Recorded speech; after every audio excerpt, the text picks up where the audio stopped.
Olá, boa tarde a todas e a todos. Eu sou o Lucas Derion, membro da comissão organizadora. Sejam muito bem-vindas e bem-vindos ao último dia do primeiro seminário em rede da UFSB. Este é um evento proposto pela reitoria e organizado pela Progeac, em parceria com a Protic, a Proex, a Proap, a ProPPG, com apoio da Propa e da ACS, tendo a participação das unidades acadêmicas, da Comissão de Ética dos Servidores e das representações estudantil e técnica na organização da grade da programação. Tem sido um prazer organizar e participar desse evento com vocês. Já tivemos mesas e conferências incríveis durante a semana e hoje não será diferente. É uma honra para mim abrir essa mesa que é super especial, que se chama Pensar o Agora para Criar o Porvir, o trabalho das universidades. Proposta pela Progeac. Essa mesa será mediada pela nossa magnífica reitora, Joana Guimarães. As pessoas que quiserem fazer perguntas devem fazê-lo através do chat do YouTube. Elas serão repassadas pela mediadora às convidadas ao final da mesa. E assinem a lista de frequência, cujo link vocês encontram na descrição do vídeo do YouTube. Não se esqueçam de conferir os trabalhos científicos da nossa comunidade acadêmica na forma de video posters e galeria de intervenções artísticas que estão no nosso site. Passo agora a palavra para a professora Joana, que fará a apresentação dos convidados. Boa mesa. Obrigada. Boa tarde a todos e todas. É um enorme prazer estar aqui com as minhas companheiras de luta aí de Andifes e de gestão das nossas instituições, as colegas aí, Cláudia, Lúcia e Soraya. A professora Cláudia é reitora da Universidade Federal de Ouro Preto, né? A professora Lúcia Pelanda, reitora da Universidade Federal de Ciências da Saúde de Porto Alegre, e a professora Soraya, reitora da Universidade Federal de São Paulo. É um enorme prazer tê-las aqui conosco e agradeço muito a disponibilidade de vocês, né, com as agendas que nós sabemos que temos aí, com muitas demandas, e vocês disporem desse tempo para dedicar um pouco à nossa jovem universidade, a nossa jovem UFSB. Eu agradeço muito aí a vocês por estarem aqui conosco e é um enorme prazer tê-las aqui. Nós vamos iniciar a nossa... a ideia, na verdade, da mesa, né, é falar um pouco sobre o nosso trabalho, o trabalho das nossas universidades, especialmente nesse momento de pandemia, e a escolha dessas três reitoras vem muito em função do trabalho que elas desenvolvem. Aí a professora Lúcia, a professora Cláudia, da área de epidemiologia, se responsabilizou por uma parte do relatório que nós estamos fazendo pela Andifes sobre a parte de biossegurança para as nossas instituições, no retorno, num provável retorno, né, das aulas presenciais. A professora Lúcia também é da área da saúde, da reitora da Federal de Ciências da Saúde de Porto Alegre e trabalha, também tem desenvolvido pesquisas na área e tem trabalhado aí com um conjunto de pesquisadores no Brasil e fora do Brasil, né, discutindo as questões hoje dos impactos da pandemia nas nossas instituições e os nossos desafios. E a professora Soraya é reitora da Federal de São Paulo, que também tem desenvolvido muitos trabalhos, tem sido uma universidade que está na ponta aí da discussão e do trabalho de enfrentamento à pandemia, inclusive em parcerias, né, para a questão do desenvolvimento da vacina, de vacinas, para nós aí, para disponibilizar para a população. Enfim, são três pessoas que têm todo o domínio aí sobre, tanto do ponto de vista da questão de conhecer a fundo as nossas instituições, como também no trabalho que vem desenvolvendo nesse momento difícil que nós estamos passando. Então, eu mais uma vez agradeço e nós vamos começar com a professora Cláudia, né, que fará a sua primeira intervenção. A professora Soraya também é a presidente da Comissão de Ciência e Tecnologia da Andifes e a professora Lúcia da Comissão de Comunicação, né, da Andifes. Então, a professora Cláudia faz parte da Comissão de Desenvolvimento Acadêmico também da Andifes. Então, reitoras bastante engajadas aí, né? Então, hoje teremos uma mesa exclusivamente feminina. Bom, eu passo então a palavra para a professora Cláudia para que ela inicie aí a sua exposição. Nós deixaremos a Cláudia aqui. Boa tarde a todas e a todos. para mim é um prazer imenso participar aqui deste primeiro seminário em rede da Universidade Federal do Sul da Bahia. Agradeço o convite da reitora Joana, né, pelo convite, e em nome da qual eu cumprimento e agradeço também a comunidade da Universidade Federal do Sul da Bahia. Saúdo as nossas colegas aqui, reitoras, Ana Lúcia e Soraya, que também participam desta mesa, para debater um tema, né, que está tão caro a todos nós. E também cumprimento a todos aqueles que estão participando, nos ouvindo neste momento.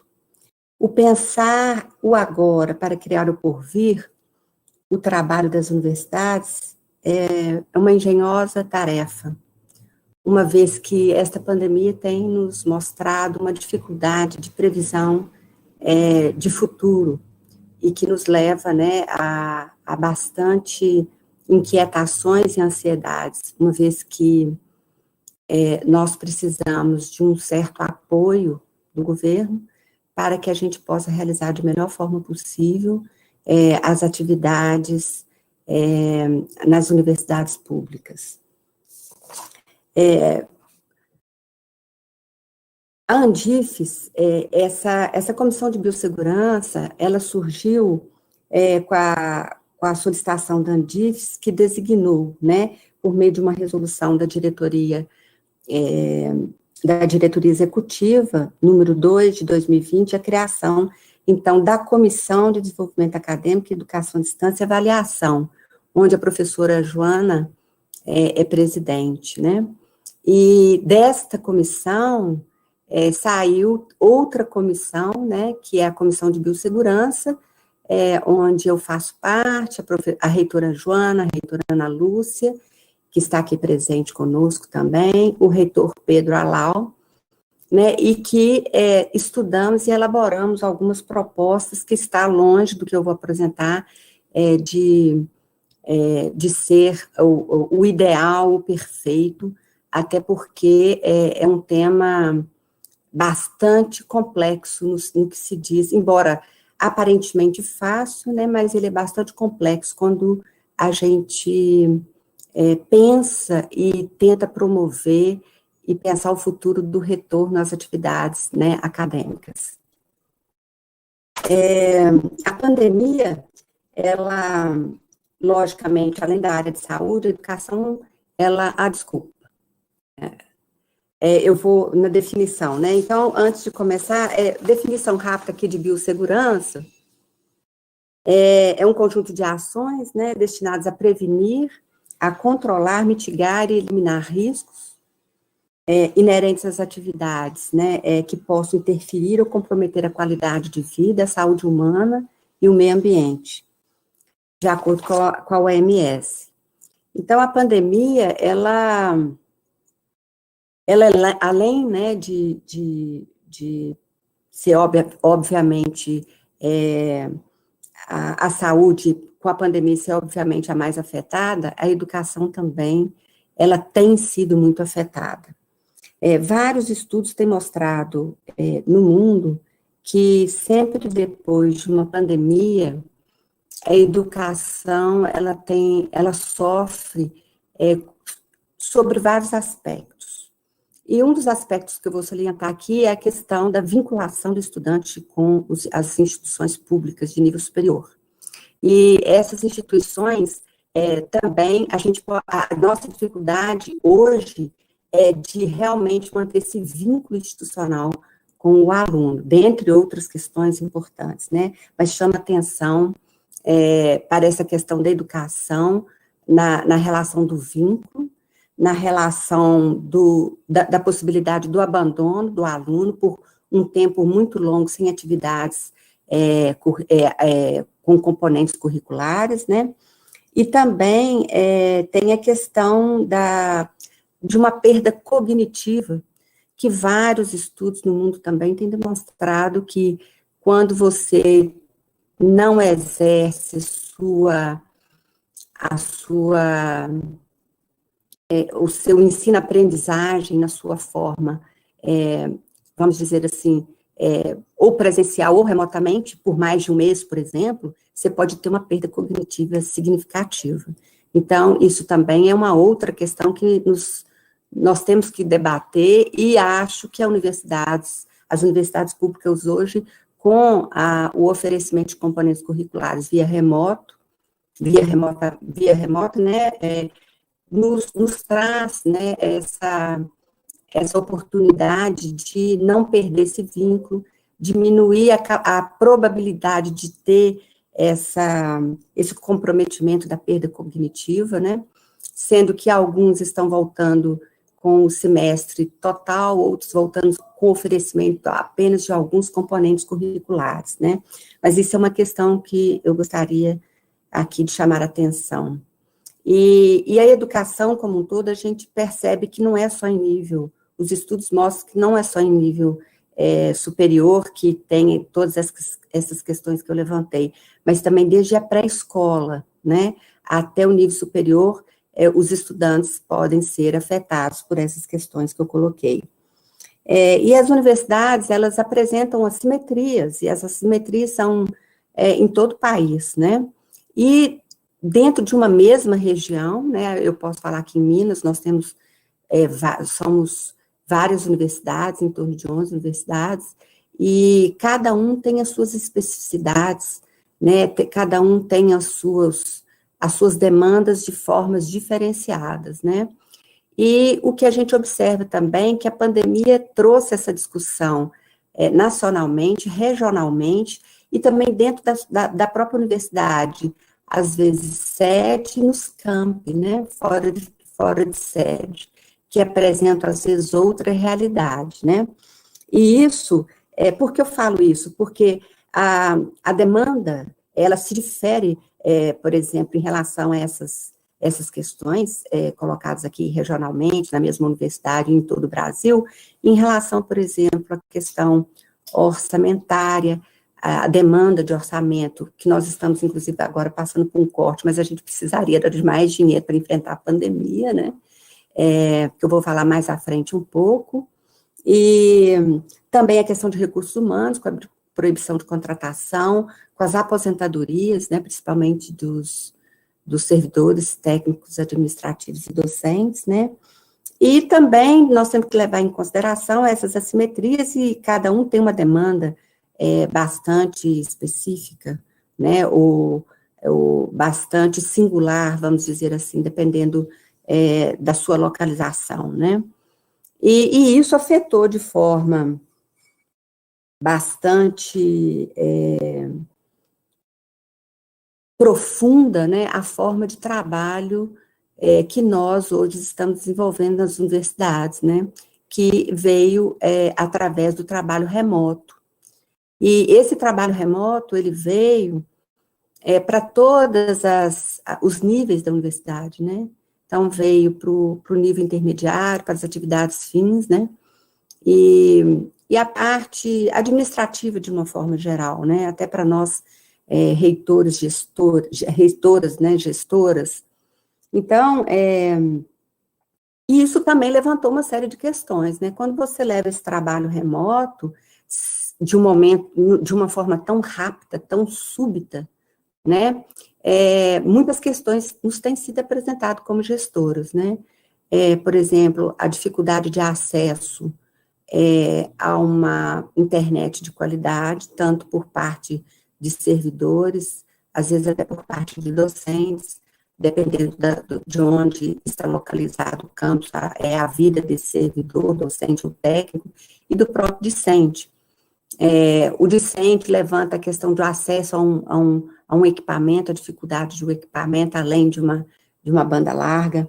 Tem nos discutido a questão de gênero, né, a importância do gênero, a sobrecarga que a mulher hoje, na universidade, na pandemia, tem acarretado para si, né, uma sobrecarga, uma vez que surge também a demanda da questão do ambiente de domiciliar, se está, por exemplo, adequado ou não, onde a mulher tem colocado, principalmente a mulher, né, a questão da presença de crianças menores de 5 anos, também interferir na sua capacidade de trabalho, além das suas responsabilidades no domicílio, uma vez que é sabido que nós, mulheres, acabamos assumindo mais as tarefas domiciliares, né? Então, são questões colocadas aí pela pandemia e que nos coloca a refletir, né, sobre essas questões e definir da melhor forma possível como as universidades, elas devem, né, atuarem, agir. Então, em relação aos protocolos, o que a gente tem recomendado, né, são os protocolos da OMS, os protocolos desenvolvidos, inclusive, pelos municípios e estados, né, e também os protocolos, o protocolo, por exemplo, que o MEC também elaborou, né, e juntamente com o protocolo que a maioria das IFES, acho que hoje todas têm, um protocolo próprio, né, que foi desenvolvido pela própria IFE, baseado nessas recomendações, né, tanto do governo como da OMS, Ministério da Saúde, e também dos poderes públicos, né, constituídos, seja ele municipal ou estadual. A biossegurança, ela discute 3 etapas, mas eu acho muito difícil você separar as etapas, né, durante a pandemia, o que nós estamos vivendo agora, o retorno presencial e o pós-pandemia. Na verdade, eu acho que a complexidade, né, a meu ver, pessoalmente, é a mesma, porque os planos de biossegurança que se propõem durante a pandemia, ele serve para o retorno presencial e também para pós-pandemia. Mas, durante a pandemia, nós sabemos que a gente precisa, por exemplo, de um conhecimento da disseminação dessa doença, né? Então, isso é muito importante para a universidade, por quê? Então, esse seria um panorama que a gente deve ter para nos nortear, né, nas ações na área de educação e saúde, né? Então, essa disseminação da doença, da transmissão, ela deve ser conhecida, né, pelas universidades. E como que a gente conhece? Como que a gente deve estar atuando para que a gente tenha o conhecimento? O ideal é que se tenha um boletim epidemiológico construído juntamente, se a universidade dispõe da área de saúde, que eu acredito que é a maioria, mas também junto com as secretarias municipais de saúde ou estaduais de saúde, depende da localização da universidade. Ela consegue, às vezes, até um mapeamento mais simples, como, por exemplo, se aumentou o número de casos, né, se aumentou o número de óbitos no município, né, ou na cidade, se aumentou o número de leitos ocupados e de UTI pela Covid, né, e se também, por exemplo, aumentou o número de internações devido à Covid. Isso é muito importante, porque a partir daí você pode ter um direcionamento da tomada de decisões que vem através desse plano de ação, né, que permite você planejar, executar, verificar e agir no caminho aí das decisões de forma enfrentar de forma mais com mais qualidade, né, a Covid-19. E também isso nos ajuda a priorizar, né, as metodologias a serem usadas para definir o que é prioritário, né? O prioritário, por exemplo, para o reinício das aulas, você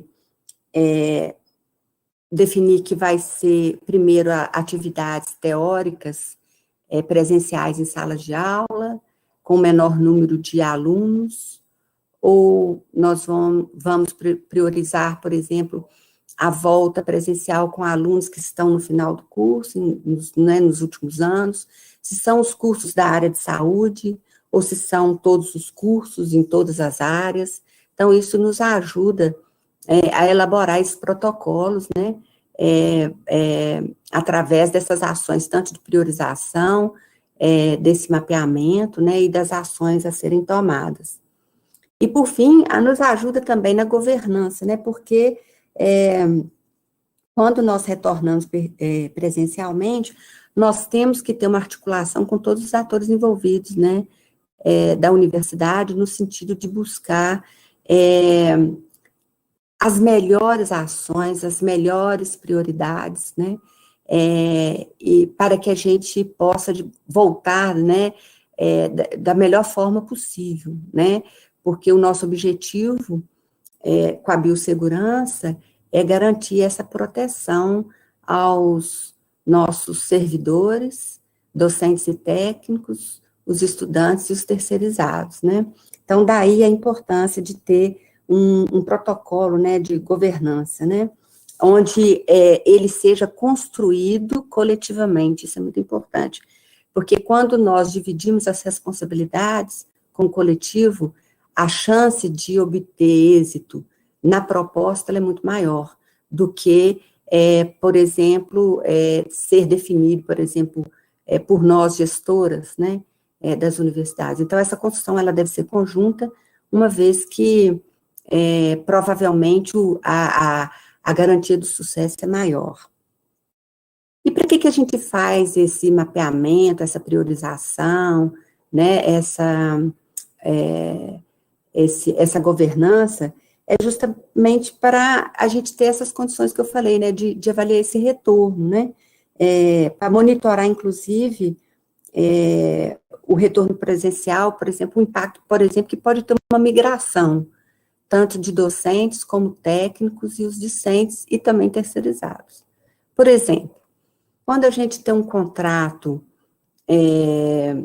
para a área de limpeza, numa cidade de interior, como é a minha universidade, na Universidade Federal de Ouro Preto, muitas vezes essas empresas, elas vêm ou elas são daqui ou contratam pessoas de fora, ou elas vêm de outra cidade, trazendo outras pessoas para a universidade, né?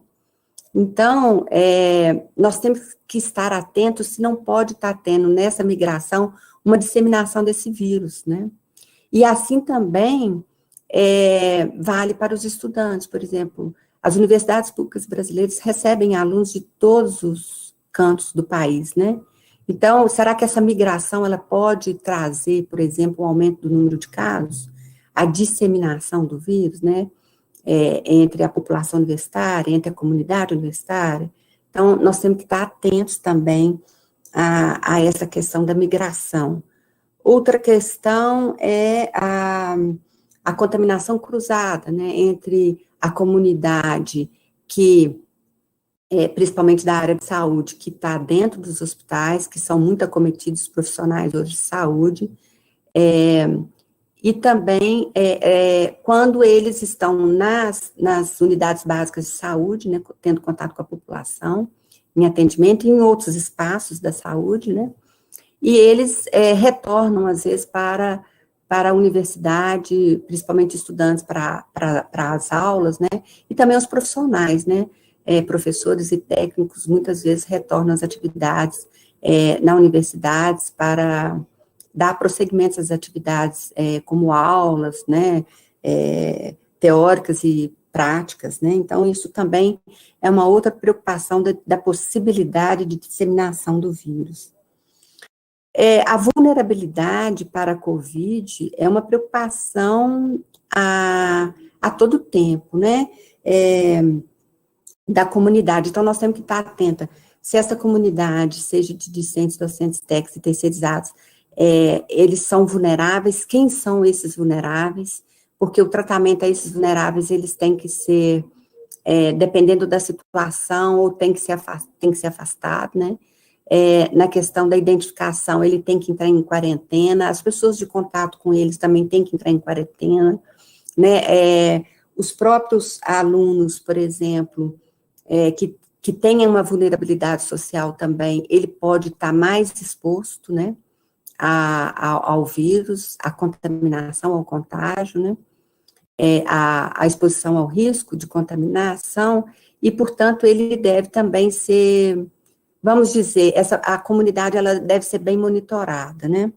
Isso vale, às vezes, até para que alguma equipe da área de saúde nas universidades ou no serviço de saúde da universidade possa, talvez, estabelecer algum protocolo para acompanhamento e monitoramento dessa comunidade, né? E uma outra questão importante é o monitoramento das residências estudantis, né?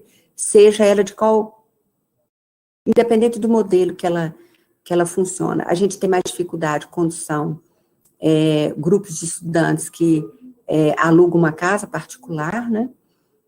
Aqui em Ouro Preto nós temos várias modalidades, inclusive de responsabilidade da universidade, e é assim também nas outras, como, por exemplo, alojamentos, repúblicas. Então, devemos estabelecer um protocolo de forma que a gente consiga identificar, né, para monitorar, identificar a situação desses estudantes e também monitorar para prevenir e proteger essa população estudantil nas residências universitárias.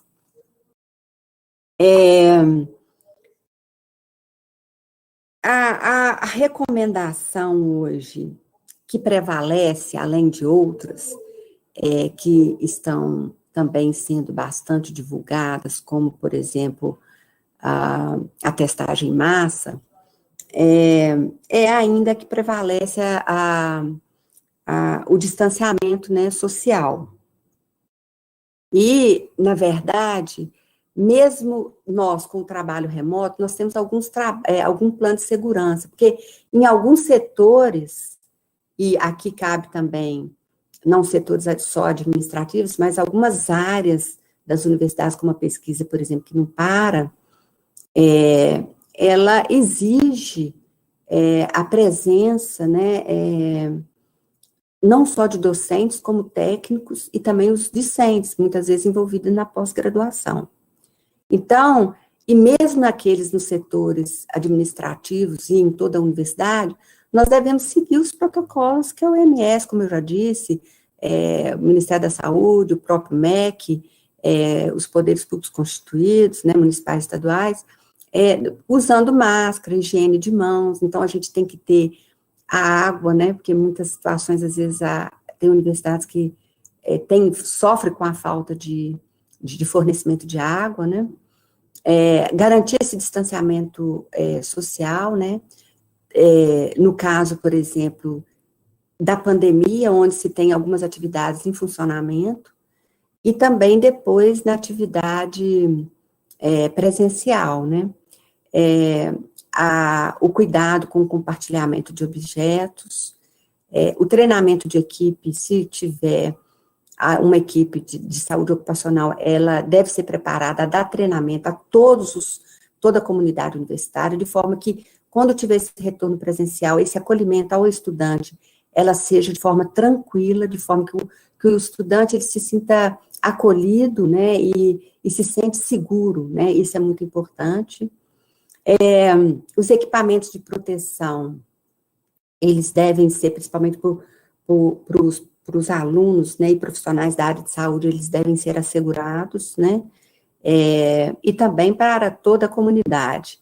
Mas eu chamo a atenção aqui para a área de saúde, porque não tem como trabalhar se não tiver esses equipamentos de proteção.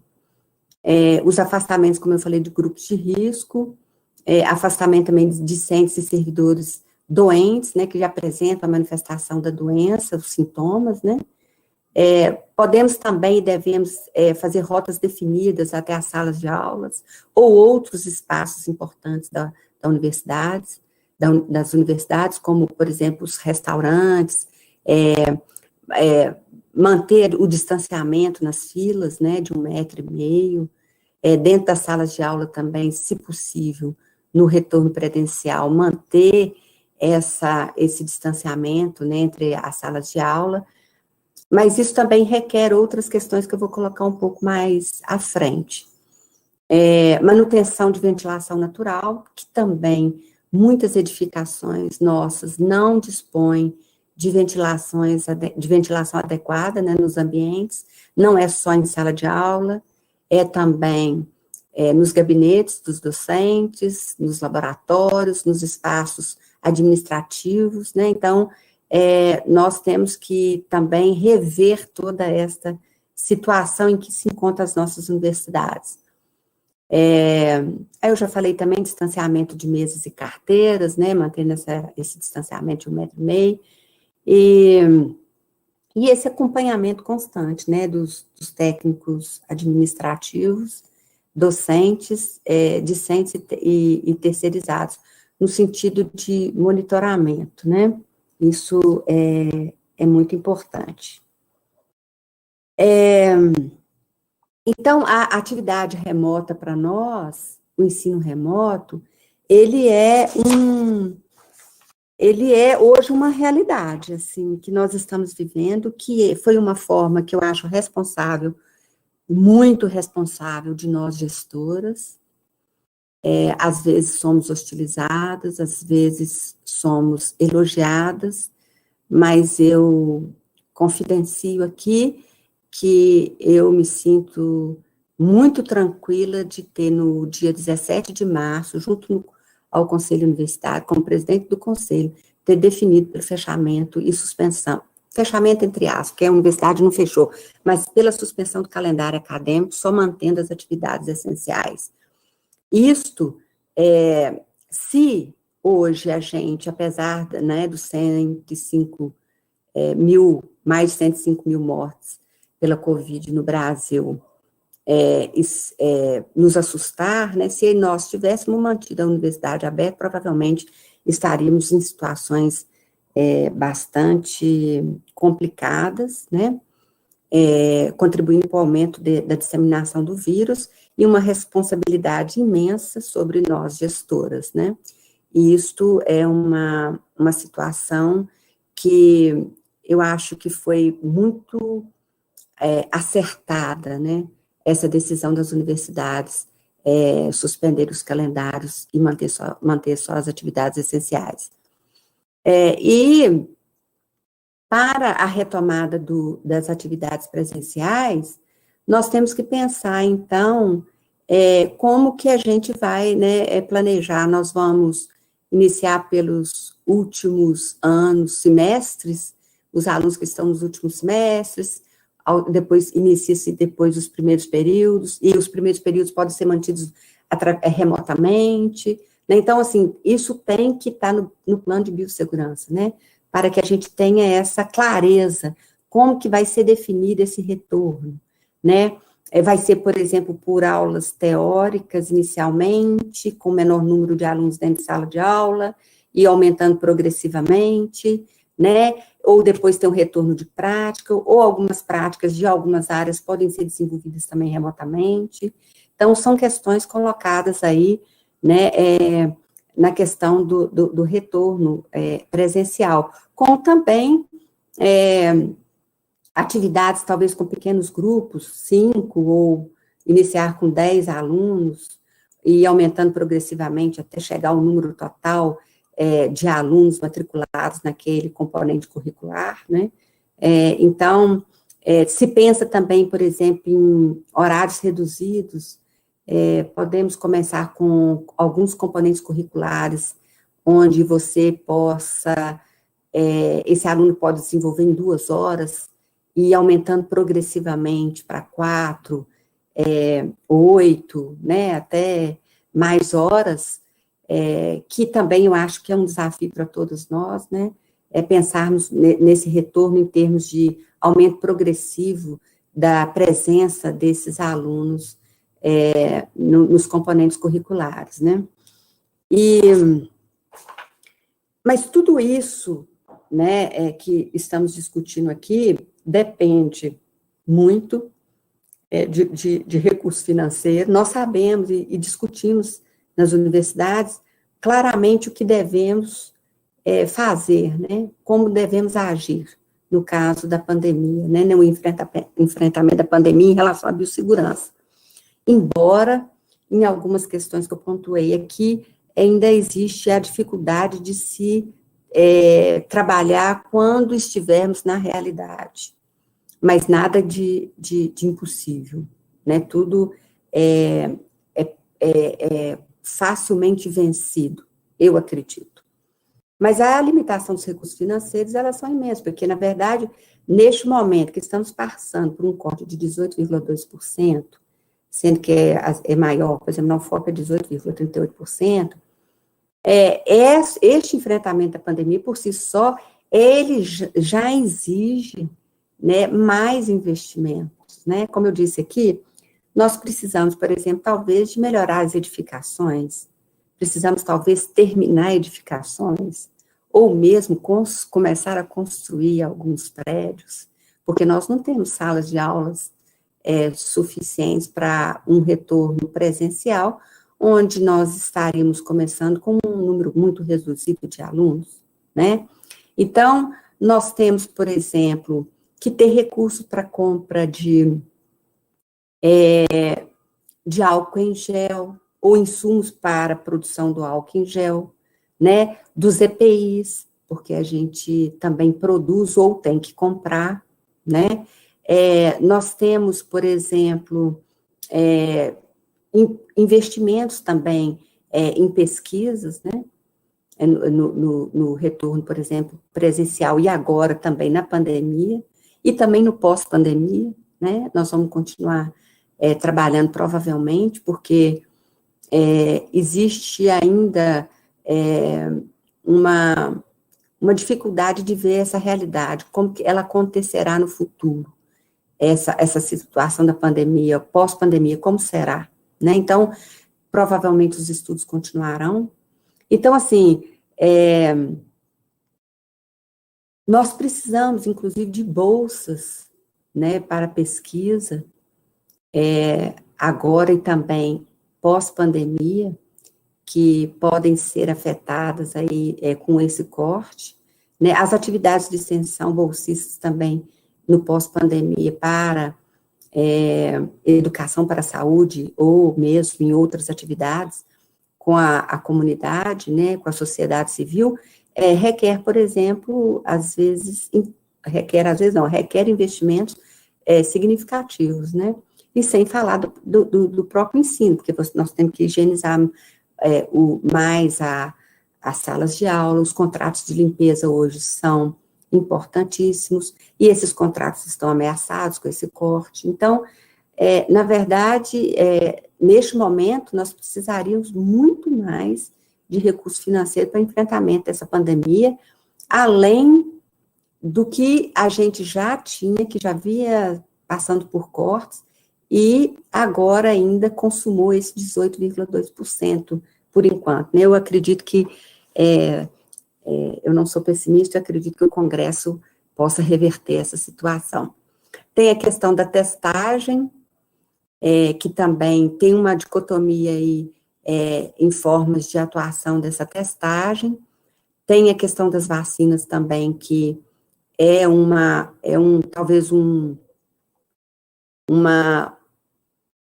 atuação talvez mais eficaz, né, que se apresenta para a sociedade brasileira, e também fármacos. Eu não estou falando desses fármacos que estão aí, né, sendo divulgados pelo governo, como que se curasse tudo, né, como a ivermectina, né, e também a hidroxicloroquina, mas outros que estão em estudos, que em torno de 153 fármacos, né, e a vacina também, que tem várias vacinas sendo testadas, né.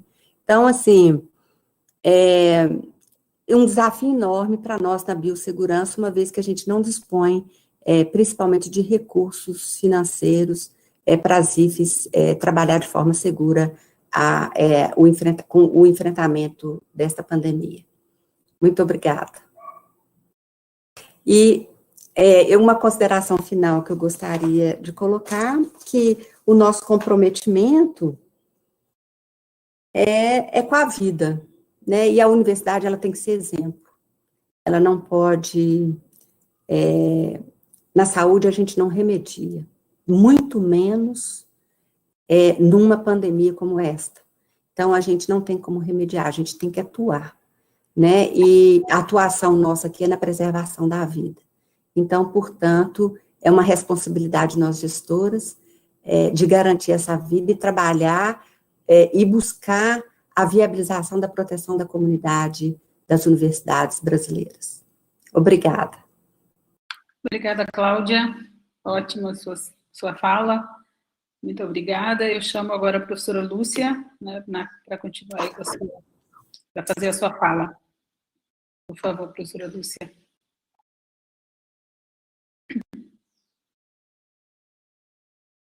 Então, queria agradecer, enquanto eu espero que o Rodrigo me colocar como apresentadora. Queria agradecer esse momento, dizer que é uma honra para mim estar aqui com as minhas amigas reitoras. E acho que vai ser bom porque a gente vai se complementar um pouco. Não sei se vocês já estão conseguindo ver minha tela. Vamos ver. A gente vai se complementar porque eu trouxe algumas coisas um pouco mais filosóficas também, trazendo um pouco sobre a pandemia, né? Mas como a Joana me pediu, falar um pouquinho do trabalho das universidades agora e depois algumas coisas sobre o futuro, que eu imagino, assim, algumas certezas que eu tenho sobre a incerteza do futuro. Então, em relação ao nosso trabalho de agora, né? O que as universidades federais fazem? Para mim, as universidades assim, formam pessoas, né, e não só isso, mudam histórias de vida, fazem pesquisa, inovação e fazem extensão, que é devolver para a sociedade, né. Então, nós somos 63 universidades federais e 38 institutos federais, e o proprietário são vocês, né, todos nós, é o povo brasileiro. E essas universidades e institutos estão entre as melhores, né, do mundo, e as federais certamente são as melhores do país em todos os rankings. De acordo com a Conferência Mundial de Educação de Paris, em 98, e depois confirmada na Unesco, em 2009, as universidades têm que educar para a cidadania, têm que ter um acesso em igualdade de condições, e a educação superior deve ser considerada um bem público. O que eu acho mais importante é a questão de a universidade mudar histórias de vida, né? Ela transforma futuros, e é mais importante do que o diploma em si, todo o percurso, né, todo o trajeto que a gente faz para chegar, né, nesse diploma, nessa formação. Então, tudo aquilo que nos enriquece, tudo que a universidade tem a oferecer, que é muito mais do que as aulas. E isso a gente tem discutido muito agora, nesse período de pandemia, né? Porque o espaço físico não está mais disponível, a gente não pode se encontrar, e tem tantas coisas importantes nesse encontro da gente, que é muito além do espaço da sala de aula, né? Por outro lado, também eu acho que a universidade transcende o espaço físico. Então, a gente pode ter uma universidade nesse momento que seja virtual, né? Eu gosto muito dessa foto porque, para mim, ela é muito poderosa. São 3 ex-alunos meus de quando eu era professora, e deles, todos eles são os primeiros da família a estudar numa universidade federal. Então, tem um professor da Universidade da Calábria, ele é nosso professor honoris causa lá da UFSPA, que ele diz que formar cidadãos significa formar homens e mulheres cultos, capazes de pensar criticamente e de abraçar os grandes valores da humanidade. A solidariedade, o amor, a justiça, né, o trabalho pelo bem comum. Se nós não formos cidadãos críticos, vai ser difícil pensar uma humanidade mais humana. E a gente tem visto que, num contexto de pandemia, isso fica cada vez mais explícito e mais importante, né? Também, durante a pandemia, eu acho que fica muito claro todo o papel das universidades federais brasileiras na questão da pesquisa. A gente já faz mais de 95%, né, das pesquisas do país, e isso é super importante para a soberania, mas também agora, na questão da pandemia, está sendo fundamental, né? Então, as universidades têm laboratórios de pesquisa que são navios, tem laboratórios de pesquisa que são fazendas, né? Então, é difícil a gente ter uma ideia do total de possibilidades, de potencial que todas as universidades no seu conjunto têm, né? E agora, eu acho que ficou muito claro, desde o começo, do ano, até quando as universidades estavam monitorando, né, a situação de epidemia no mundo. Quem sequenciou, né, o vírus primeiro foi foram um grupo de pesquisadoras, mulheres principalmente, de instituições públicas de pesquisa, né. A UFSPA, junto com a Unifesp, nós fizemos uma colaboração, e eu acho que isso é o mais legal das universidades, a gente funciona em rede mesmo, como tem o nome do seminário, né, Universidade em Rede. Fizemos rapidamente um curso para capacitar as pessoas a interpretarem criticamente as evidências sobre Covid. Então, tá funcionando super bem, né? E eu queria falar só um pequeno exemplo de um pesquisador brasileiro, que é um dos pesquisadores mais citados na nossa área de epidemiologia, que é uma pessoa que colocou o Brasil no mapa da epidemiologia, já foi presidente da Associação Mundial e foi responsável pela Corte de Pelotas, né? Então, o professor César Vitor, ele é professor da UFPEL, e ele, juntamente com outros países, né, a UFPEL foi responsável por refazer as curvas de crescimento das crianças, né? Então, já era uma pessoa com bastante destaque.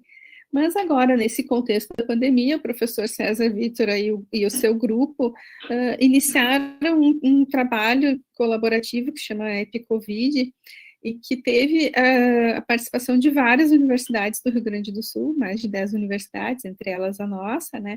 E o que eu acho interessante é que nesse momento de tanta crise, tantas dificuldades, foi um trabalho que os resultados foram primeiro apresentados em coletivas de imprensa e de lives das mídias sociais. Então, acho que isso mostrou o quanto ali no começo da pandemia as universidades e a pesquisa e a ciência tiveram um destaque bem importante. Antes que começasse, claro, um contra-ataque, né? Mas continuam tendo o mesmo papel fundamental para o enfrentamento. Então, assim, mais de... né, cada universidade, se a gente for pesquisar, cada universidade tem inúmeras ações. Nós, na UFSPA, mais de 100 ações, né, entre produção de álcool gel, testagem, né, contribuição com o Sistema Único de Saúde para assistência, para pesquisa. Então, o curso, né, que eu falei para vocês, várias atividades, né, de acolhimento de servidores de saúde mental no trabalho. Então, nós temos protocolos bem interessantes para acolhimento dos profissionais de saúde. E, infelizmente, agora a gente está no protocolo de luto, né? Então, todas essas coisas que a universidade faz para devolver para a sociedade e que têm sido tão desvalorizadas, né, e que eu acho que a gente precisa aprender a se comunicar melhor. São inúmeras ações de educação em saúde, etc., de cultura. Vi várias universidades, né, produzindo várias atividades culturais para as pessoas durante a quarentena. Então, tudo isso é o que a gente está fazendo hoje, no presente, né? Eu queria falar um pouquinho também sobre o futuro, porque o futuro é muito difícil da gente prever, como diz o Niels Bohr, né? Predição é algo muito difícil, especialmente acerca do futuro, mas justamente porque eu acho que está cada vez mais incerto e difícil de prever, mas eu acho que a gente pode reforçar algumas das nossas certezas, né? E eu tenho duas certezas. Uma é que não existe futuro sem universidade pública, e a outra é que o futuro se constrói. Então, assim, quando nós tivemos a oportunidade de conhecer a Universidade de São Marcos, no Peru, né? É a universidade mais antiga da América Latina, foi fundada em 1551. O logo da universidade, o brasão da universidade, tem um plus ultra, né, dizendo que existe mais terra além. E essa era uma reação lá em 1500 contra os terraplanistas, né, porque tinha gente que achava que se navegasse podia cair da borda da Terra. E já naquele momento, as universidades dizendo, não, a Terra é redonda, não tem problema, tem mais terra além, né? Então, desde 1500, a gente está aqui, né, conversando com os terraplanistas e dizendo, não, tem mais além. Então, as universidades sempre viram, né, mais além. E, para mim, a universidade é um projeto de nação, é um projeto de Estado, não é um projeto de governo. Então, quanto mais ataques as universidades sofrem, mais isso evidencia a importância da universidade, né? Nós temos mais de 1000 anos, né, como instituição, assim, muito mais até. E se a gente está mais adiante do que sempre, né, na questão do conhecimento, tentando desbravar essas fronteiras, a gente pode também construir o futuro que a gente quer. Então, como é que a gente constrói esse futuro? Eu acho que o futuro não está dado e nem pode ser decretado. O futuro não pode ser estabelecido por meio de decretos, né? Esse momento pode ser muito difícil, mas é hoje que a gente tem que começar a pensar como é que a gente vai rever isso, né? E uma das coisas, um dos objetivos do desenvolvimento sustentável é paz, justiça e instituições eficazes. Eu acho que isso é importante porque quer dizer, assim, a partir das instituições a gente pode construir coisas que a gente acredita, a gente pode construir democracia, a gente pode construir ambientes, né, de discussão de ideias. Então, se a gente quer uma sociedade mais justa, a gente tem que pensar a universidade a partir desse projeto também. Então, eu acho, do ponto de vista da pesquisa experimental, a gente pode ter uma amostra experimental do futuro que nós queremos na universidade. Um espaço de prática de democracia, de pluralidade de ideias, de debate respeitoso, de inclusão, de ética, de colaboração, de interconexão, né? Saber que a universidade não existe isolada do resto da realidade. Então, eu não consigo imaginar um futuro sem saberes e olhares múltiplos, né? Essa aqui é uma conferência em 1927, uma conferência de física e química, e como vocês podem ver, ela é masculina e branca, né? Eu acho que a gente precisa pensar num futuro que seja diferente, muito mais diverso. Uma das coisas importantes é a presença feminina. Eu achei essa foto aqui, eu achei muito legal, porque justamente nós 4 da mesa aqui estamos na frente, né, sentados no Congresso, numa reunião que a gente teve com a bancada feminina do Congresso Nacional. Então, na academia, nós temos esse teto de vidro. As mulheres já são a maioria das pesquisadoras, dos pesquisadores, mas publicam 49% dos artigos e tem poucos cargos de liderança. Nós temos aqui algumas exceções, né? Estamos numa mesa de reitoras, mas temos poucos, proporcionalmente, mulheres líderes de grupo de pesquisa, chefes de departamento e reitoras. E isso começa desde a escola, né, quando as mulheres recebem, né, são socializadas para imaginar que não são boas em ciência, não têm as mesmas habilidades em matemática e nas exatas, por exemplo. Então, eu acho que é bem importante a gente pensar em todas essas questões de como é que a gente pode imaginar o futuro prescindindo, né, dos saberes de todas as pessoas, de vários olhares diferentes. Então, a gente tem que construir isso nas nossas instituições, né? Bom, eu acho que a gente vai construir o futuro com ação no mundo real, não é simplesmente uma ação virtual, tem que ser no mundo real, e com muita colaboração. Essa aqui é uma foto da nossa pesquisa agora, né, no Covid, do Epcovid. E como diz Ortega y Gasset, a universidade tem que estar aberta à plena atualidade, mais ainda, tem que estar no meio dela, submergida nela. E é isso que eu acho que a gente tem que agora arregaçar as mangas e fazer. Eu queria dizer que os números são pessoas, né? Então, terminar minha fala homenageando as pessoas da universidade que estão na linha de frente. E dizer que é exatamente quando uma crise sufoca uma nação é necessário duplicar os recursos destinados ao saber e à formação dos jovens, para evitar que a sociedade caia no abismo da ignorância. A reitora Cláudia falou, né, sobre nossos cortes de orçamento, e o nosso professor Nútil Ordine fala isso, que parece assim que ele previu, né, que vai ser necessário lutar muito nos próximos anos para salvar dessa deriva utilitarista não somente a ciência, a escola e a universidade, mas também tudo o que chamamos de cultura.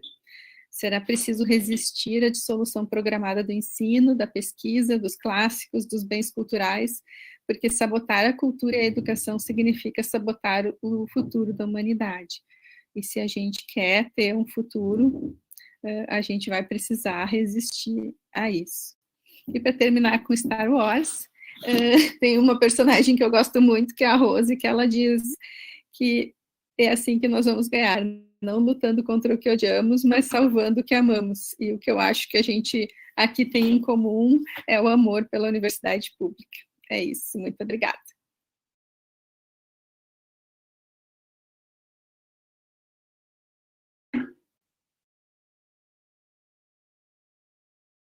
Bom, obrigada, Lúcia, muito bom, sempre muito bom te ouvir, né? A Lúcia, eu estava colocando aqui no chat que a Lúcia é a nossa reitora nerd. Sempre. Tem que acabar com Guerra nas Estrelas. Isso, com certeza. Bom, obrigada a você aí pela sua contribuição. Eu passo agora para a professora Soraya, que está lá pela Unifesp, né, lidando aí com as pesquisas da vacina, né, na Unifesp também. Então, Soraya, fique à vontade. Muito obrigada. Quero agradecer imensamente à reitora Joana, nossa líder, também diretora da Andifes, da nossa Associação Nacional dos Dirigentes das Instituições Federais de Ensino Superior, não só pela realização desse importante seminário, desta universidade que é um orgulho para nós, a Universidade Federal do Sul da Bahia, pelo seu projeto, pela sua dedicação, pelo que trouxe em relação à inclusão e à atuação nesta região do nosso país, e também por ter me convidado para fazer parte desta mesa com as minhas colegas, que tanto admiro e tanto quero bem, muito afeto também que nós temos. Em tempos de pandemia, nós também temos que falar do afeto, da construção conjunta que fazemos com as pessoas em prol de algo comum, que eu tenho muito forte, não só com a reitora Joana, mas também com a reitora Cláudia e a reitora Lúcia, que fazem excelentes trabalhos nas suas instituições, à frente das instituições, das nossas universidades federais, que têm as reitoras, estas reitoras, junto com as outras demais colegas reitoras, como mencionou a reitora Lúcia, que somos minoritárias, mas fazemos um bom trabalho também. Então, muito obrigada por esta oportunidade, por ouvi-las, e eu vou pedir para o Lucas passar os slides para mim, acho melhor você passar. Obrigada, Lucas. Então, a minha apresentação é um pouco diferente, mas foi muito bom, porque eu acredito que as apresentações são complementares, elas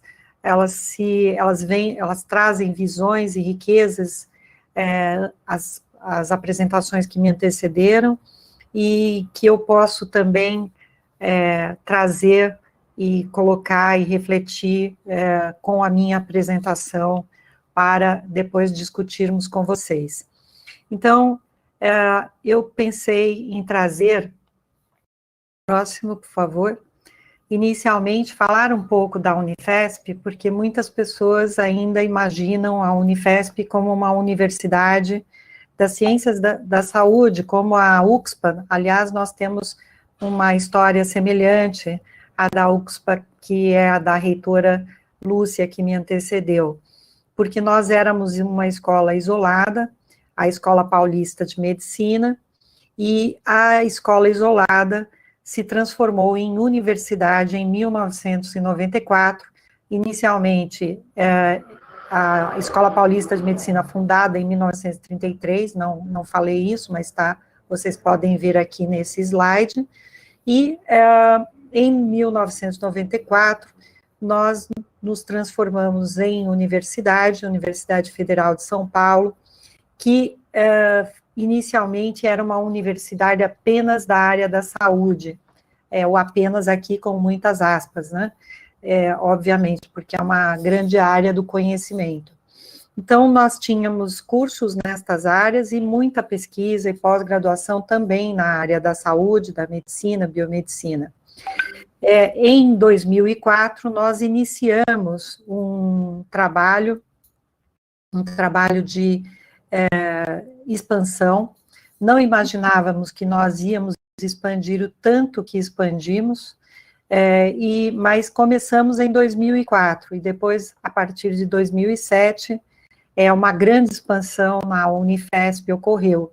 Então, nós hoje imaginamos, e eu peço para passar o próximo,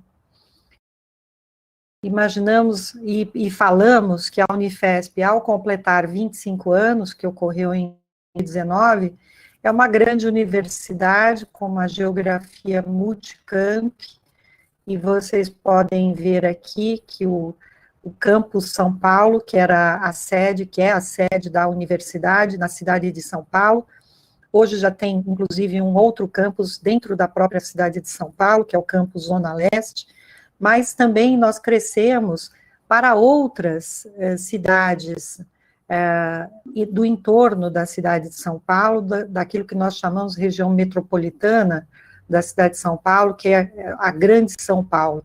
Então, nós crescemos para Diadema e Guarulhos, depois em Osasco, também na cidade do Imbu, mas também em outras regiões metropolitanas, como a Baixada Santista, onde nós temos um campus hoje, atualmente, e também o campus São José dos Campos, que está no Vale do Paraíba. Então, é como se fosse uma universidade nova dentro de uma universidade mais tradicional e mais antiga, com muitos anos de existência. Próximo. A nossa expansão foi bastante grande, enquanto o Brasil, neste mesmo período, teve uma expansão de 179% das vagas das matrículas na graduação, a Unifesp teve uma expansão de 1.062% no mesmo período. Então, para nós, foi um grande movimento de transformação. Hoje, nós podemos dizer que a Unifesp se transformou como universidade. Então, eu gosto muito de fazer essa apresentação, sempre que eu posso, para evidenciar e para traduzir um pouco do quanto nós crescemos e quanto nós modificamos num curto espaço de tempo. Próximo.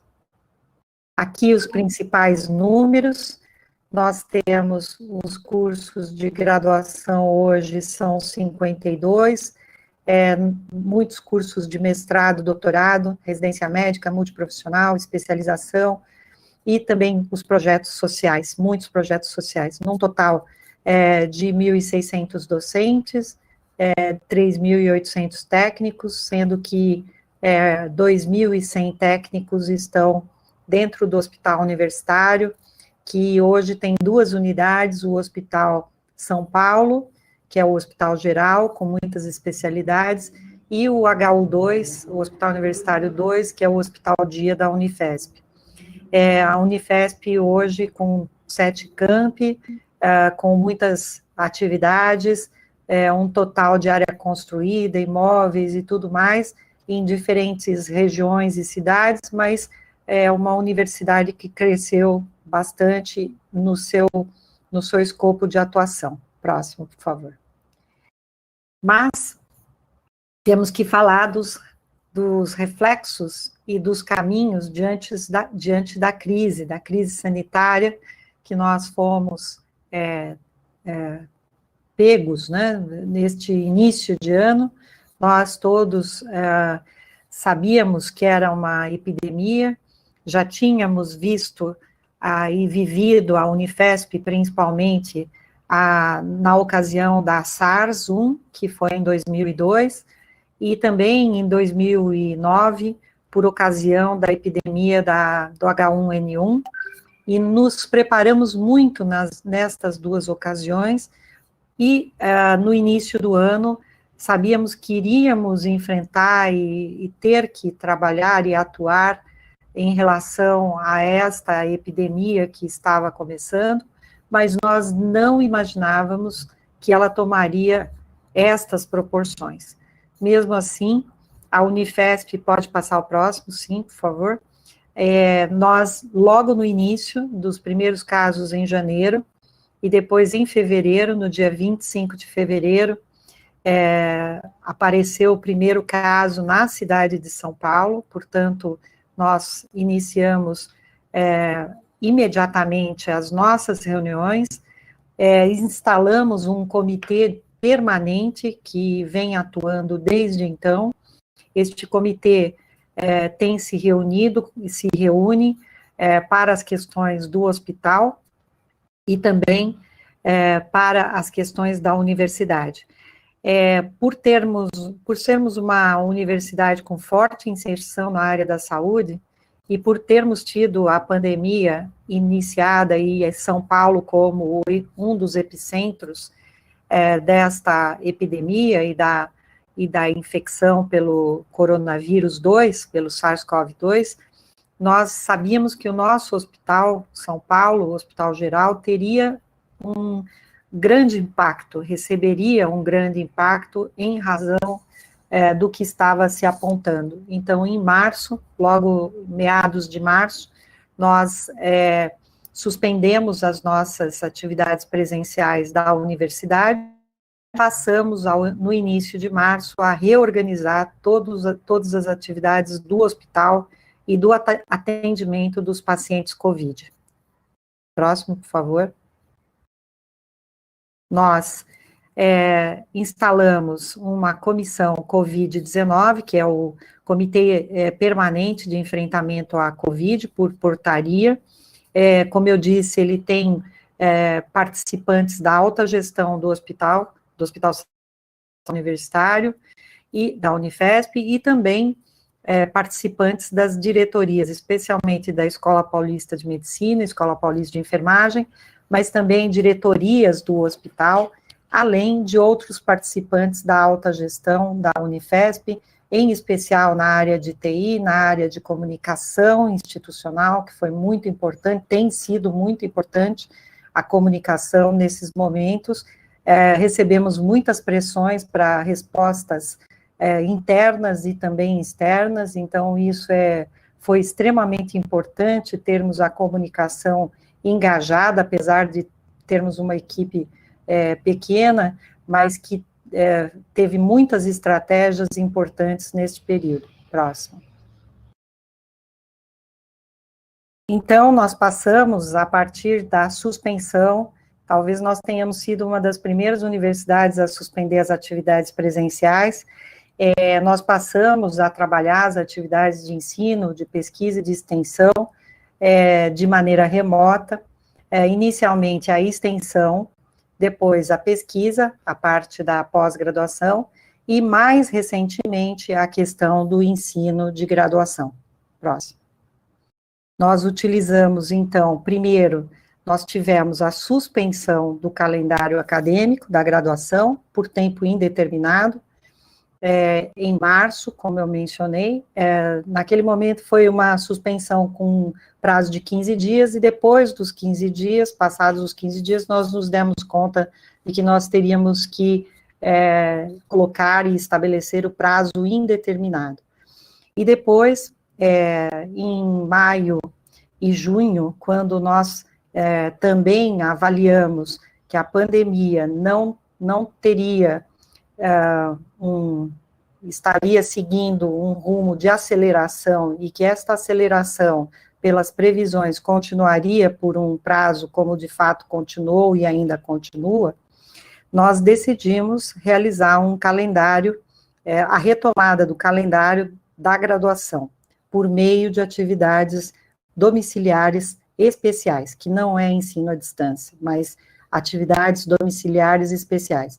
Mas antes disso, nós realizamos um formulário muito cuidadoso, criterioso, do perfil, a partir do perfil socioeconômico dos nossos estudantes de graduação, e fizemos um programa de aluguel de computadores e também de empréstimo de computadores e de conectividade para os estudantes de baixa renda e para os estudantes de alta vulnerabilidade. Então, hoje, a partir de julho, nós passamos a distribuir nas unidades os computadores, e em agosto também foi a segunda etapa, e atualmente nós estamos com o calendário em andamento para todas as unidades acadêmicas da nossa universidade. Próximo. As atividades de pesquisa também se seguiram, são mais de 150 projetos aprovados no CONEP. O CONEP é uma estrutura que diz respeito a pesquisas com seres humanos. Além desses 150 projetos, também tivemos projetos na área também experimental, que não estão dentro desses 150 projetos, além das pesquisas na área de humanidades, que não são avaliadas pelo CONEP, então, mas avaliadas pelo nosso CEP, pelo CEP da universidade. Então, nós temos muitas pesquisas em andamento na área da Covid, logo os nossos pesquisadores se organizaram e começaram a trabalhar fortemente em chamadas da CAPES-CNPq, da FAPESP, para que e hoje estamos com vários projetos em andamento, além dos webinários de pesquisa e dos webinários internacionais. Próximo, por favor. Que são... acho que tinha um anterior, os webinários internacionais. Ok. Esse, acho que pulou, o anterior a gente volta já já. Os webinários internacionais, que nós também temos a nossa cooperação internacional, em especial aqui está salientado a experiência italiana, e a partir deste webinário, nós passamos a trabalhar a expectativa da vinda da vacina, de uma das vacinas, que está em fase 1 agora, mas que vai para a fase 2, que é a vacina italiana, e que a Unifesp provavelmente fará esta pesquisa também. Pode passar o anterior, que eu acho que isto. Então, esse é o mapa, esse é o da extensão, que está na ordem aqui, depois da pesquisa, da internacionalização, os 250 projetos sociais da Unifesp, mas além disso, neste período nós estamos registrando esta semana, mais de 680 ações de extensão direcionadas ao combate à Covid-19, em diversas regiões do país, da cidade de São Paulo, e especialmente em ações direcionadas às comunidades, com perfil também de alta vulnerabilidade social. Próximo. Muito bem, esse é o do hospital, como eu mencionei, forte pressão desde o início.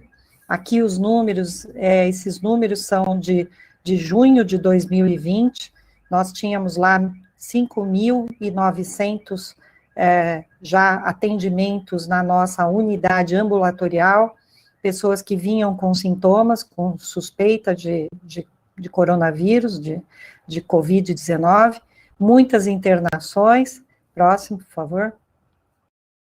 E esse é o dado mais recente, aqui do final de julho, onde nós tivemos e temos tido já há pelo menos 3 meses um alto índice de ocupação dos leitos de UTI, de enfermaria, temos aí uma taxa de ocupação grande, e em alguns momentos essa taxa chegou quase a 93%, 94%, foram momentos de muito estresse,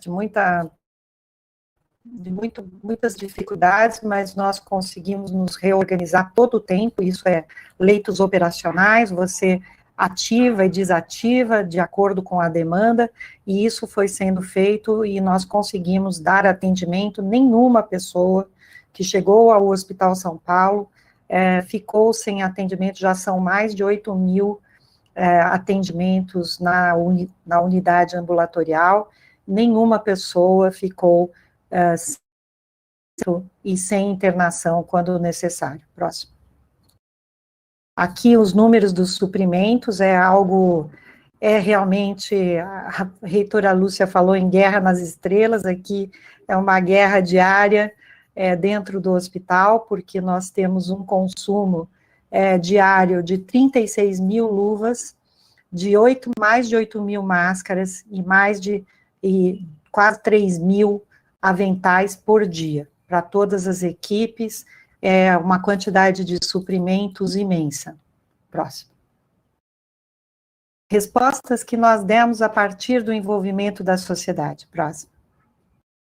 Então, nós fizemos uma ampla campanha de doações, tivemos que fazer isso logo no início, doações em dinheiro, mas também doações em materiais, doações em ações diferentes. Chegamos ao ponto de receber, e temos recebido, pessoas da comunidade, da sociedade, que entregavam alimentos no hospital, que entregavam alimentos e lanches, inclusive para os nossos trabalhadores. Próximo.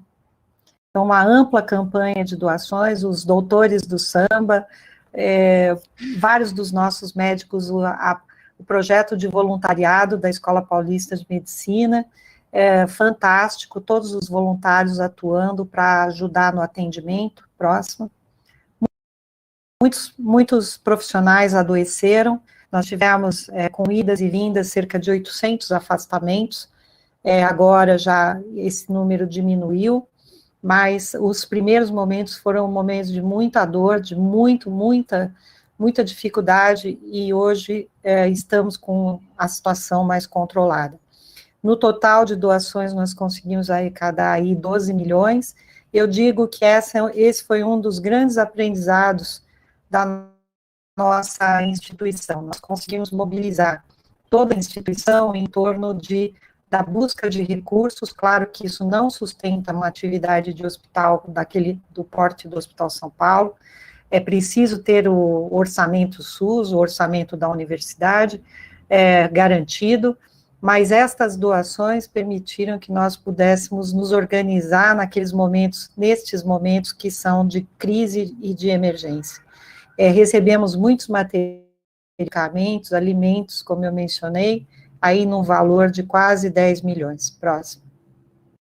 Tem muitos doadores, mas algumas das doações mais significativas permitiram a instalação de respiradores e de leitos de UTI. Então, como eu mencionei, nenhum paciente ficou sem atendimento e sem respirador. Próximo.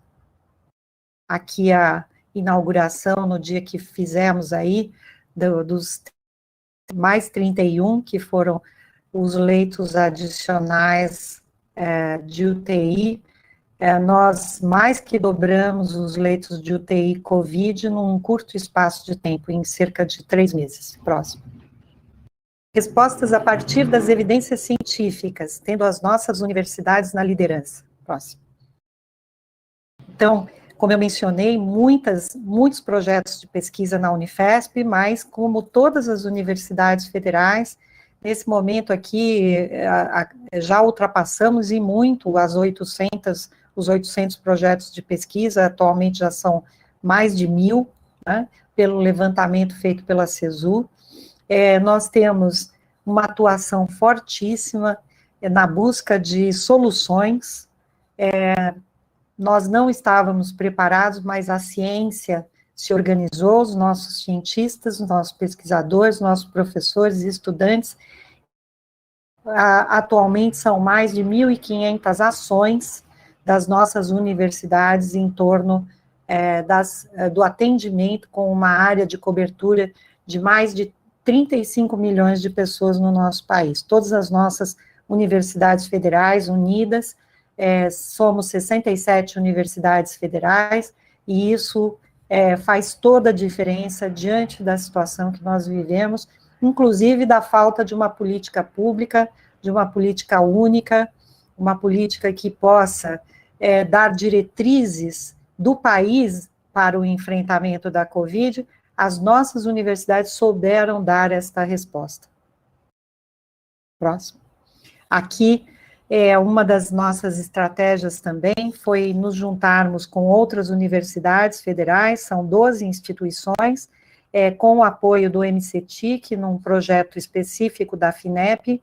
Nós estamos fazendo parte da rede vírus, e aumentamos, e vamos aumentar a capacidade de RT-PCR, que é esse tipo de diagnóstico, junto com estas outras universidades que eu mencionei, com a liderança da UFMG, mas todos nós fazemos parte desta rede, que vai ampliar e muito a capacidade de teste, a testagem no nosso país. Então, aqui aparece a doutora Nancy Belay, que é uma importante virologista da nossa instituição e que lidera o laboratório de virologia.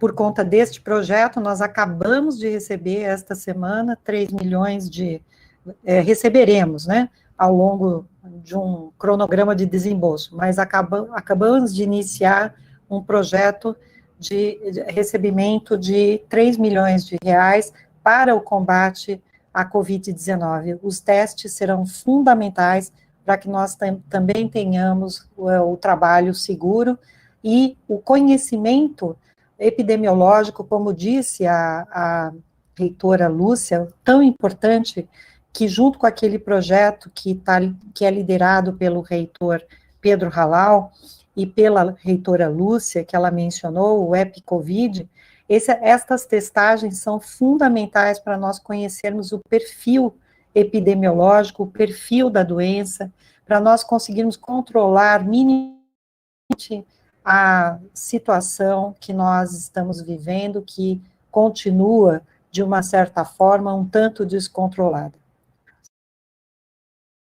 Aqui as ações da nossa engenharia clínica, que eu entendo que nós conhecemos, mas são também de pesquisa, porque é uma engenharia biomédica que atua para conserto dos equipamentos, para constantemente trabalho de montagem de equipamentos, conserto de equipamentos. Muitas vezes a gente nem lembra que tem equipamentos e nessa pandemia nós tínhamos respiradores, até respiradores que estavam necessitando de manutenção, e eles fizeram isso com muita agilidade, mas também com muita ciência, né? É preciso muita metodologia para fazer esse trabalho. E a questão da vacina, que todos falam, né? O Brasil hoje tem um teste de várias vacinas. A primeira que veio para o Brasil foi a vacina que todos conhecem como vacina de Oxford, a Chadox, porém essa vacina tem, na verdade, o envolvimento de várias outras universidades do Reino Unido, da Alemanha e de outros países do mundo, e nós trouxemos, né, conseguimos fazer essa colaboração com a Universidade de Oxford para a vinda da fase 3, liderada pela Unifesp, pela nossa universidade. Então, aqui nós temos a professora Lili Wex, que é a coordenadora do Centro de Referência para Imunobiológicos Especiais, o CRI da Unifesp, que lidera a pesquisa com 5.000 voluntários no nosso país, sendo 2.000 na cidade de São Paulo, e esta pesquisa já teve início no mês de junho. Nós também estamos, como eu mencionei, em tratativas para a vinda da vacina italiana para o Brasil, que é desenvolvida pela Reitera e pelo Instituto Nacional Lázaro Spallanzani, que está entrando na fase 2 em breve. E também a nossa universidade participa de uma coalizão de hospitais de todo o país, testando as diferentes drogas, os diferentes fármacos, inclusive com a cloroquina e a azitromicina, com publicações importantes demonstrando a eficácia ou não destes medicamentos que vêm sendo testados. A cloroquina, nós já participamos desse estudo, ele já foi publicado, já foi demonstrado que a cloroquina não tem nenhum benefício aos pacientes que estão internados na UTI, isso foi demonstrado nesta publicação, no The New England Journal of Medicine, e nós também estamos agora testando estudando outros fármacos, que não estes que estão aqui nessa publicação, mas tem outros fármacos, tem 5 fármacos sendo utilizados em estudos de muita segurança, claro, para os pacientes, mas sendo utilizados para minimizar os efeitos da Covid-19 nos pacientes que estão internados. Próximo. Nós estamos trabalhando fortemente na questão da redução das desigualdades, na questão da igualdade de gênero, na saúde, no bem-estar. A Unifesp tem um projeto e desenvolve um projeto muito forte em relação aos ODS, os Objetivos de Desenvolvimento Sustentável, e temos sido, por estes sistemas de ranqueamento, de classificação ou de avaliação do THE, temos tido essa posição de primeira do Brasil, pelo menos em 5 ODS, nós temos muito orgulho disso, a gente não sabe que os rankings, nós não costumamos ficar falando muito de rankings, mas este aqui nos dá muito orgulho, porque são 5 objetivos de desenvolvimento sustentável em que nós estamos em primeiro lugar, e entendemos que é nosso papel também como universidade, no objetivo número 5, no número 10, e no número 17, que é a redução das desigualdades, igualdade de gênero e saúde e bem-estar. Próximo. Então, com base nisso, tem estudos importantes que acabaram de sair, alguns resultados, isso saiu esta semana, foi publicado em vários jornais, o estudo da Covid-19 na população da cidade de São Paulo, e nós hoje sabemos, com o apoio da Fundação TID Setúbal, nós sabemos que os mais vulneráveis são os profissionais autônomos, as donas de casa, isso nos surpreendeu bastante, e principalmente os trabalhadores que utilizam transporte público. Esse estudo de correlação dos óbitos com os perfis socioeconômicos e de profissões está sendo muito importante para analisarmos a situação na cidade de São Paulo. Próximo. E aqui a pesquisa que está mapeando o esgotamento dos médicos pela situação da Covid-19. Então, nós estamos também com um estudo de 500 médicos da linha de frente, muitos profissionais de saúde foram muito afetados, como eu mencionei, principalmente no início da pandemia, onde nós tivemos um maior número de casos. Acho que tinha muita questão de como manejar, né, do manejo, mas continuamos tendo, agora nós temos a questão do esgotamento físico e mental de todos esses trabalhadores que nós precisamos apoiar. Próximo. Fizemos o congresso acadêmico, com mais de 26 mil participantes, sendo 47% desses participantes que não são da Unifesp. Então, isso foi surpreendente para nós, foi um grande feito, que mostra que a sociedade, como disse a reitora Lúcia, as nossas universidades, elas estão referenciadas na sociedade, e a sociedade quer saber o que nós fazemos, quer participar, e nós temos que abrir cada vez mais esses espaços e essa comunicação. Próximo. universidade pública, conhecimento público, e principalmente nessa época em que até as vacinas estão sendo politizadas, né, a vacina do político X e do político Y, do Estado X, do Estado Y, quando, na verdade, nós temos que falar em cooperação e não competição. Então, para finalizar um pouco estas minhas palavras, antes do último slide que eu quero mencionar, o que eu tenho a minha principal mensagem tem sido de que nossas universidades têm que cooperar, e os nossos pesquisadores cooperar para que nós não competir, porque com a cooperação nós vamos ter mais respostas, nós vamos ser mais eficazes para combater esta pandemia, trocar informações, trocar boas práticas, termos como este seminário que está sendo realizado pela Universidade Federal do Sul da Bahia, termos essas atividades é fundamental. E já que temos essa tecnologia hoje, nós temos que utilizá-la para este fim.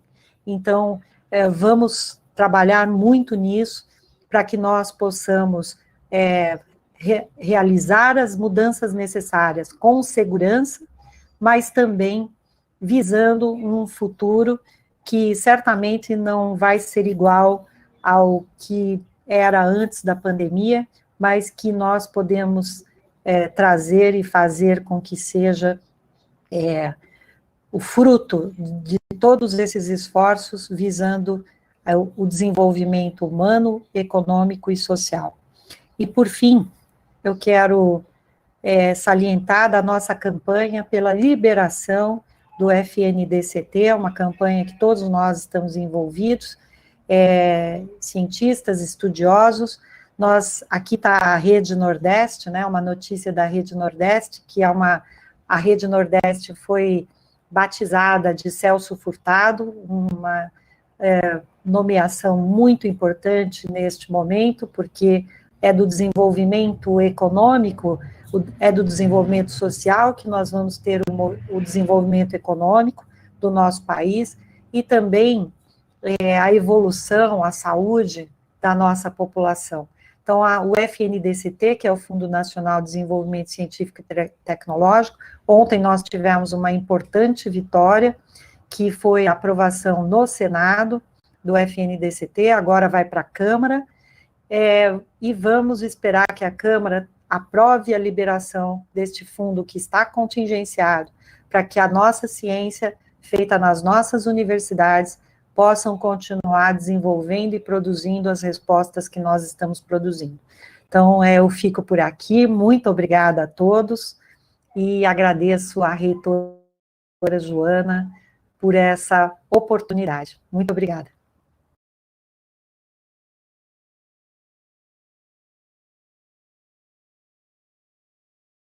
Obrigada, professora reitora Soraya.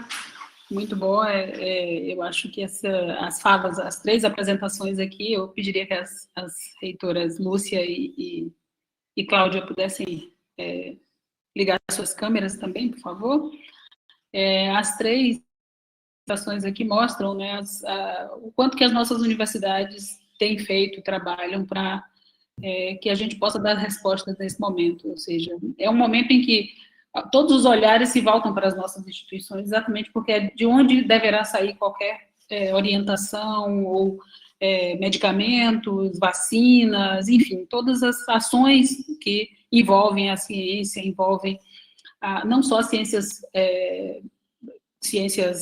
do ponto de vista de saúde ou de outras áreas, mas também as ciências humanas, ou seja, muitas das nossas instituições nesse momento fazem pesquisas importantíssimas em relação aos efeitos da pandemia no psicológico, nas relações sociais, enfim, uma série de pontos que precisam, e nós teremos ainda muito trabalho pela frente para passar, mesmo com o fim da pandemia ou com a redução dos seus efeitos, ainda teremos muito tempo de pesquisa em relação a essa pandemia, com certeza.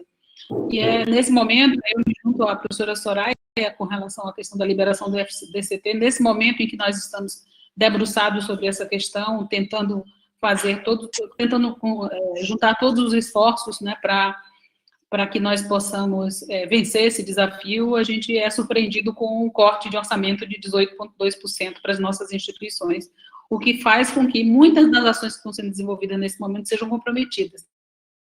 Muitas das nossas instituições deverão ter sérios impactos, sofrerão sérios impactos com essa redução de orçamento, né? Então, nós estamos retornando às aulas por meio de atividades remotas, e isso requer a questão da atenção aos nossos estudantes em situação de vulnerabilidade econômica, envolve investimentos necessários, né, para que esses estudantes possam ter condição de retorno, além da própria questão de todos os itens que nós precisaremos lidar, como segurança, enfim, uma série de questões que a professora Cláudia colocou no início da sua fala, como na sua apresentação, em relação à questão de um possível retorno presencial, quanto que nós teremos que investir, né, para voltarmos em segurança. Então, realmente, aqui no chat tem muitas manifestações de apoio às universidades, sobre a questão da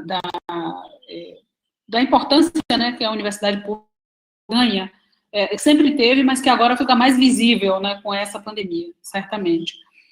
Tem uma pergunta aqui do professor Silvio, ele pergunta à professora Soraya se existe alguma previsão de disponibilização da vacina de Oxford, em que pé que está essa questão aí da vacina, né, que a Unifesp está trabalhando em parceria. Bem, antes de falar da previsão, é muito importante sempre salientar, porque o público, muitas pessoas não são da área, e a gente sempre colocar e mencionar que quando nós temos um novo fármaco ou uma vacina, no caso aqui, nós temos um estudo que é feito antes da aplicação em seres humanos e a parte que é aplicada em seres humanos, que é a fase clínica, que nós chamamos, né? E os estudos de fase clínica, da fase clínica, eles são subdivididos em 3. A primeira fase e a segunda, que são fases principalmente para se verificar a segurança, né, se o fármaco é tóxico, se ele produz efeitos colaterais, e para verificar, no caso da vacina, a fase 2, para verificar se produz anticorpos, né? Então, essa vacina de Oxford, da Achadox, ela foi bem sucedida nas fases 1 e 2, esses resultados foram publicados na revista Lancet em junho, agora, de 2020. Esses estudos foram feitos de maneira rápida e mais acelerada, porque a Universidade de Oxford já vinha estudando o coronavírus e ela fez parte de outros estudos da do SARS-CoV-1, que causa aquela doença chamada SARS, né, que nós conhecemos como SARS, e depois a MERS, que é um semelhante, também um coronavírus, que ocorreu mais recentemente do que a SARS.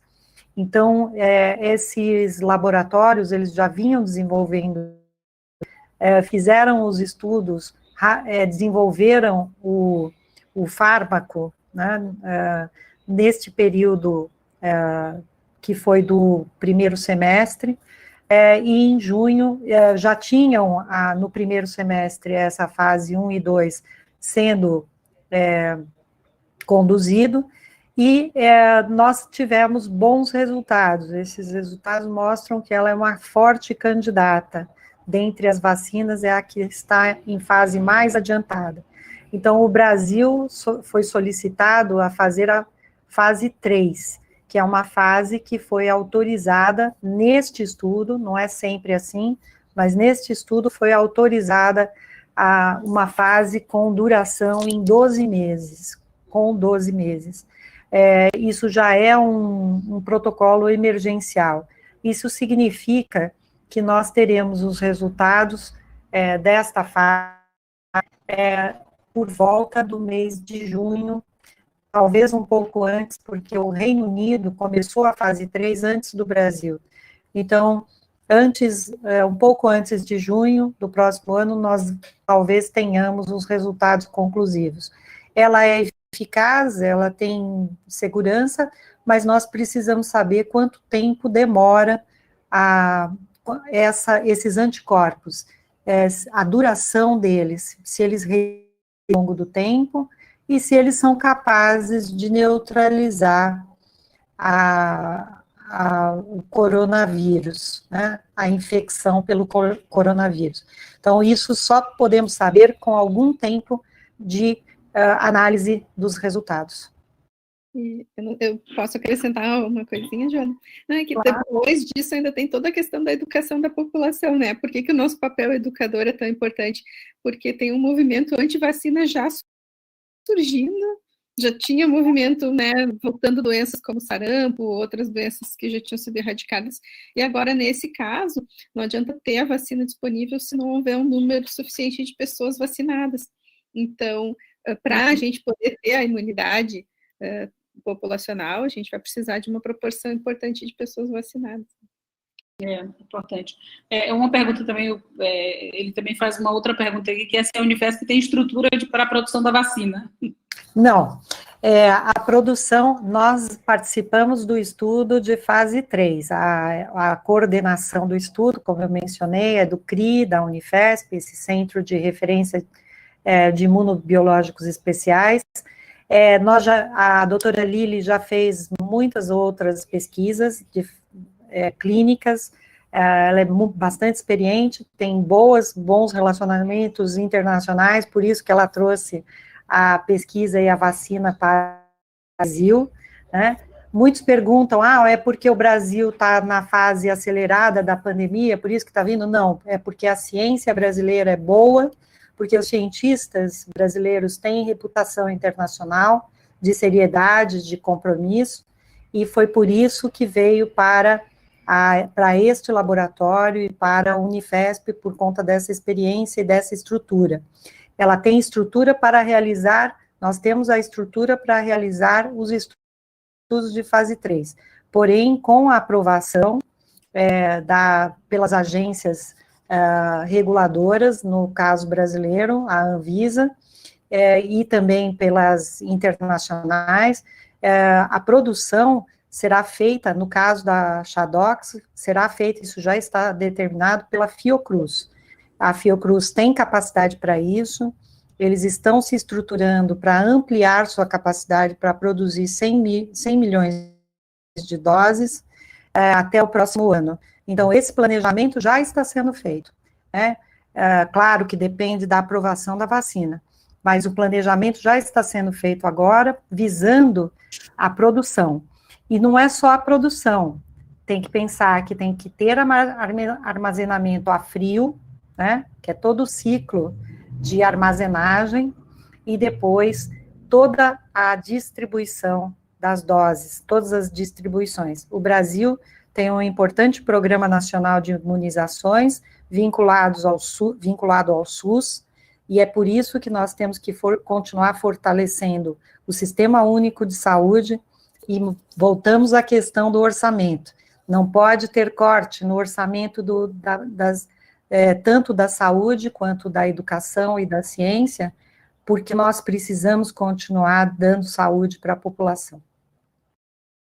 Ok, bom, estamos no nosso tempo no limite já, certo?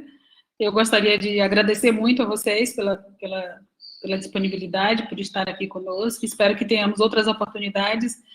Uma das questões que eu acho que a gente aprende muito com essa pandemia é essa questão da nossa colaboração entre as nossas instituições. Isso tem se mostrado muito forte nesse momento, acho que nós temos compartilhado muitas coisas, né? Muitas pesquisas, muitas coisas importantes que eu acho que fortalece muito a nossa rede de universidades, né? Então, muito obrigada a vocês e nos vemos aí em breve, esperamos, né, num abraço presencial, certo? Obrigada pelo convite. Sempre é bom dar um pulinho na Bahia e voltar. Sim. nosso plano de fazer o encontro das reitoras, né, continua de pé, assim que tivermos a oportunidade, certo? Sim, obrigada, Joana. Muito bom, muito obrigada, gente. Muito bom participar. Espero que em breve um abraço real. Isso, com certeza, com certeza. Ok, Lucas. Pessoal, gostaríamos de agradecer a presença de todos e todas. Enviaremos os certificados a quem se inscreveu e participou do seminário, para quem enviou videopôsteres, intervenções artísticas e também para os participantes das mesas e conferências. Voltaremos às 16 horas com a mesa O Devir da Mulher Negra nos Espaços de Representatividade. Ok. Tchau, gente. Tchau. Tchau.